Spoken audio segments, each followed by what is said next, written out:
Hey guys, welcome to the Massive Iron Channel. I'm Steve Shaw. In this video, we're going to talk about the Mount Rushmore of bad muscle building science.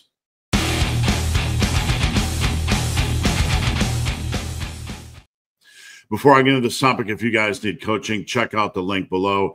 Coaching is what I do for a living. I'd love to help. All right, so speaking of linky winkies, I'm going to drop a link down below to this podcast with Lyle McDonald.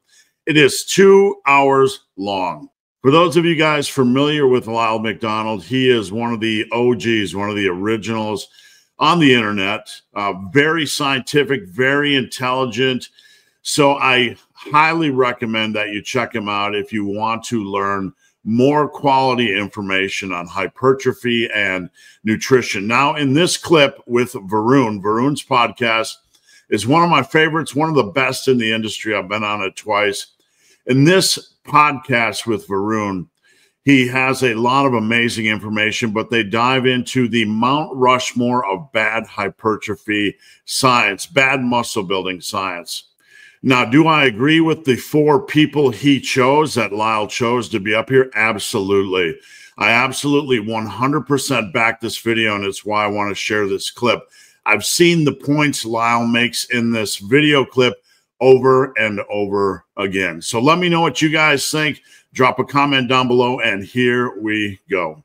What's your Mount Rushmore, the 4 people in this field that make you roll your eyes, and why? Oh God, can I even limit it to 4? Well, Mike for sure, because he is unfortunately developed an extremely large following and simply lies to people relentlessly. He changes his argument every week. He pretends to be an exercise scientist. In response to my criticism of him, his responses were, F you, he threatened to assault me, and then he did an hour of character defamation and told bold-faced lies about me on a podcast that has now been deleted with a lifting dermatologist because the cowards in this industry won't stand by their words. Because people are like, why do you hate him? Like, A, I don't hate anybody. But if you're going to pretend to be a scientist, be a scientist. Don't play both sides against the middle and be a bro when you're wrong. So he's number 1. We've, of course, got Brad Schoenfeld, who humorously, I remember when he was coming up. I was around before all of these people. Like I said, I was here first. When he and most of the evidence-based group started, they were fighting the good fight. They wanted to bring science to a field that was infested with BS. And then they became what they used to criticize. They became bro gurus. Brad will block anyone who questions him. I had the goal to criticize his volume study, a study he never even believed in. Read Max Muscle 2.0. He never mentions 45 sets. He cites his own study, but he mentions 10 to 20 sets. He didn't believe in it. His cronies didn't believe in it, but they had to defend him because big mean Mr. Lyle was critical of his paper. And his rebuttals to my criticism was the lamest ass BS you've ever heard. If anyone else had made that kind of rebuttal to his criticism, he would have excoriated them. He is a gross hypocrite. I pointed out, the assessor was not blinded.